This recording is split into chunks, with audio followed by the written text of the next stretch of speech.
Hi, I'm Craig and welcome to Who Cares. Today I'm going to address an issue many of you who are content creators may be experiencing.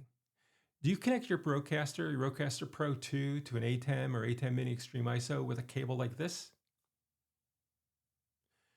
Do you struggle with background noise like this? I've watched numerous videos on how to connect these two devices together, but none have provided guidance that actually eliminated or reduced the noise that I experience. I tried different cables. I played with the settings on the Rodecaster and the ATEM, but could never get sound from my Rodecaster to sound clean with no noise as it came out of the ATEM. I eventually decided to just record directly to the Rodecaster's onboard memory and then move it to DaVinci Resolve and sync with the camera's video sound in post. Additional work, kind of frustrating.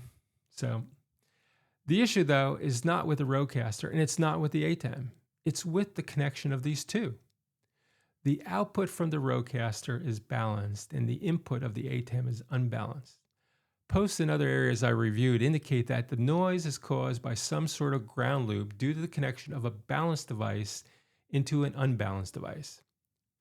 So I asked ChatGPT for some recommendations, and Chat recommended some pricey pieces of equipment to place between the two devices. Being cheap as I am, I didn't want to spend a bunch of money on a product that might not work, especially since no one else was even talking about it. Like, I really need to spend more money on this. Well, I recently stumbled onto a post where someone suggested a device on Amazon that sells for $8.99 that could possibly cure the problem. That's $8.99. I figured, why not? At $8.99, I have nothing to lose, and if it didn't work, I could return it. Well, guess what? It worked. The noise is completely gone. So you say, what's this device? Well, it's a ground loop noise isolator designed for car audio home stereo systems from a company called Design. So, how do you install this Design noise isolator? Well, it's extremely simple. You take that red cable that I showed you earlier and you plug the 2/4-inch jacks into the Rodecaster's output.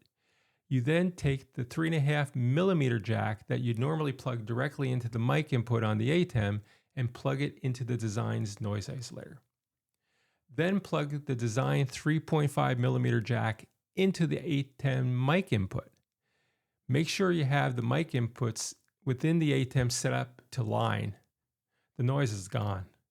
Even with the gain up to 100% on the ATEM, there is no noise, total silence. This video was recorded using the Design noise isolator, and as you can hear, there's no noise. It's quiet. I need to say this video is not sponsored in any way. I bought this product myself trying to solve this problem. Realizing it worked for me, I had to share this with others.